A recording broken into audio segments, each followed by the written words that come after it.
I'm gonna show you how I would produce a song for Charlie Puth. Let's do it. So I'm pretty sure Charlie Puth owns like every keyboard that exists. So what I'm gonna do is just stack a bunch of layers of keyboards playing the same thing. And I just have plugins. I don't actually have any of these. But the first one, we're gonna do kind of like an electric piano vibe.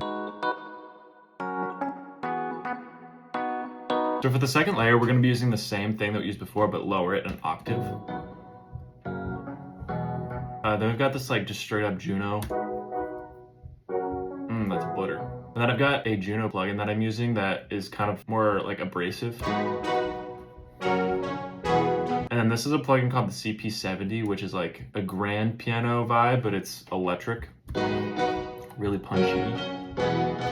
And then no joke, while I was recording this, my alarm went off for my laundry and the tone that played is actually in the same key.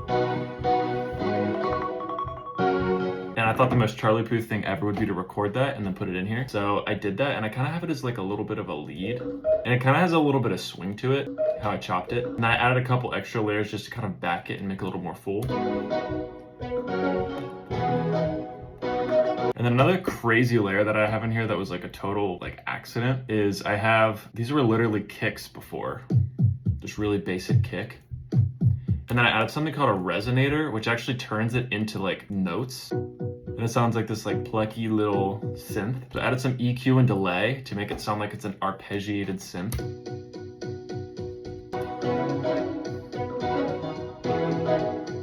And that's kind of one of the things that I really love when I produce, is to have like a one note thing kind of going throughout. And similar to that, I have this like strings thing from a Mellotron the whole time, just to glue it all together. And then another thing that I'm gonna have that's kind of plucky sound is electric guitar. And I'm just gonna be playing the same two notes the whole time. And it's super, super compressed. Like my compressor pedal is crying.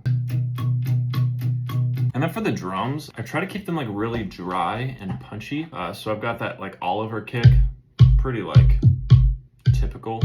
And then for my snare, I've got a really, really like poppy dry snare. For some reason, I thought it'd be cool to add some like cowbell. And then for the bass, I actually know that he uses Trillion, which is a Spectrasonics plugin, instead of like playing a real bass. So that's what I'm gonna do. This is what everything sounds like together.